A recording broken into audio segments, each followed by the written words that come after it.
Hi, I'm Miss McTaggart and this is a video on direct proportion. What does direct proportion mean? Well, it's when if things are in proportion, it's they grow at the same time. I always use an example of the tallest person in my class would probably have the largest size shoes. They'd look very silly with tiny shoes on them. You would say they're not in proportion to their height.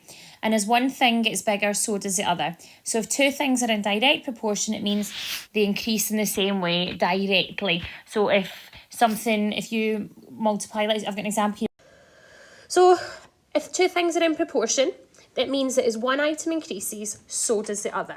So we would say things about your physical characteristics as being in proportion, like your height and the weight. The taller you are, the more you will weigh. The taller you are, the bigger your feet will be.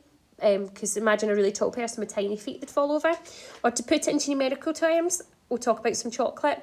1 bar of chocolate is 40p. 2 bars would be 80, 3 bars would be £1.20. We're going up in a multiples of 40 here. So the cost varies directly with the number of bars you are buying, all right? So that is called direct proportion. One's getting bigger, so is the other. Bars actually. So if you're buying chocolate bars, the cost is in direct proportion to the amount you buy. If you buy 5 bars, you multiply the cost by 5, for example.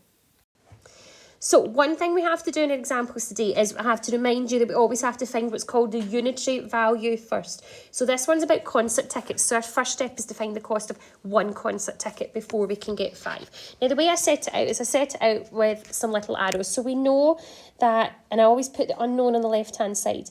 So I know that 3 concert tickets, cost £73.50.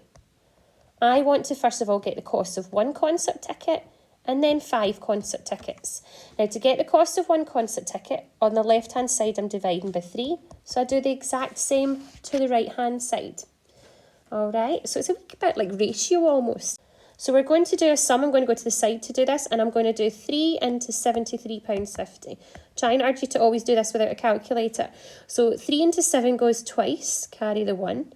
3 into 13 goes 4 times, carry 1. And 3 into 15 goes exactly 5 times. So in terms of money, that means that we know that 1 concert ticket is £24.50. But we want the cost of 5 concert tickets, so I'm now going to multiply that number by 5. 5 nothings are nothing, 5 fives are 25, 5 fours are 20, so that's 22. 5 twos are 10, add the 2 is 12. So the cost of 5 concert tickets is £122.50. Okay, so you might look at that and think, oh, I need a calculator. No, you don't. Not for basic division and multiplication by 5 and 3. All right, but to get the cost of the 5 tickets, we had to get the cost of 1 first of all. There was no way to go straight to there.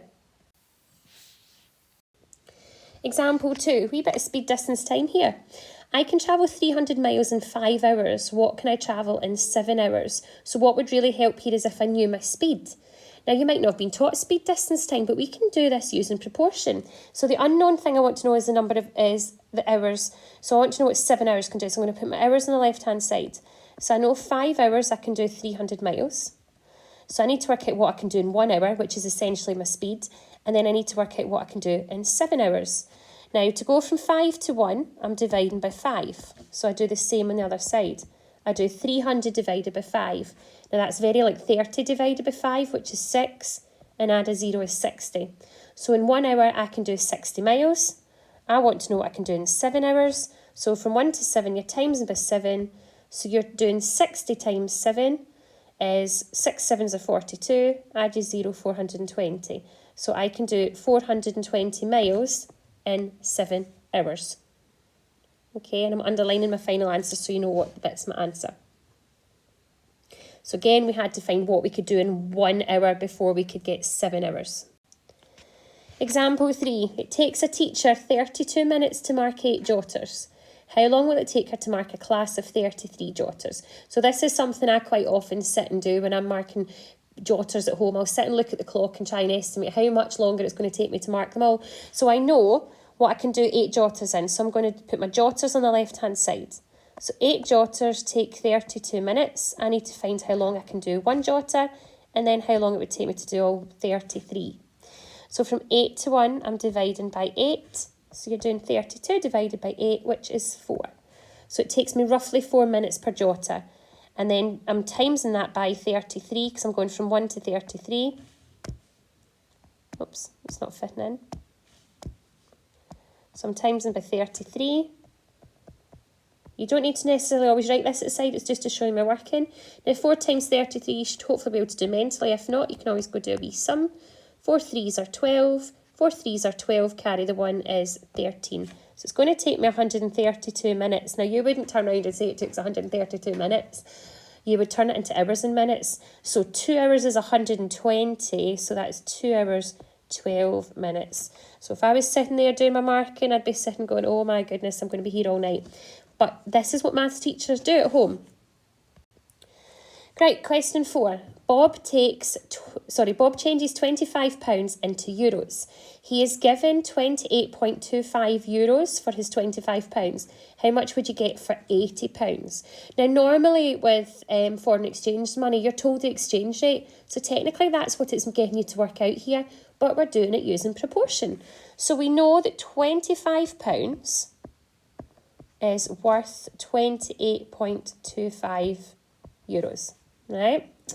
I need to work out what £1 is because your exchange rate normally says £1 equals something euros. That's what we need to get. So we need to get £1 before we can get the £80. Right. Now this one I'm afraid you do need a calculator for.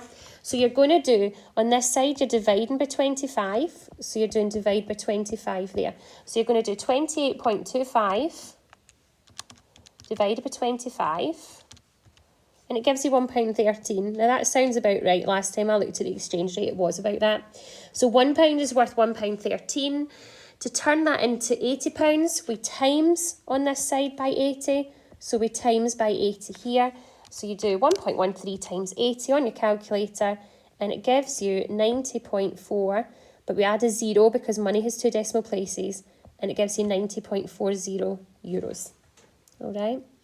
So exchange rate, speed, distance, time can all be done using proportion, whether you've been taught it or not properly. Okay. So this is a point where you can pause the video and try some questions for yourself. So there's 5 questions there.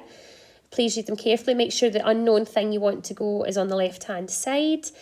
And try it without the calculator. All the numbers are doable. And there are your answers. Hopefully you did okay and got them all correct.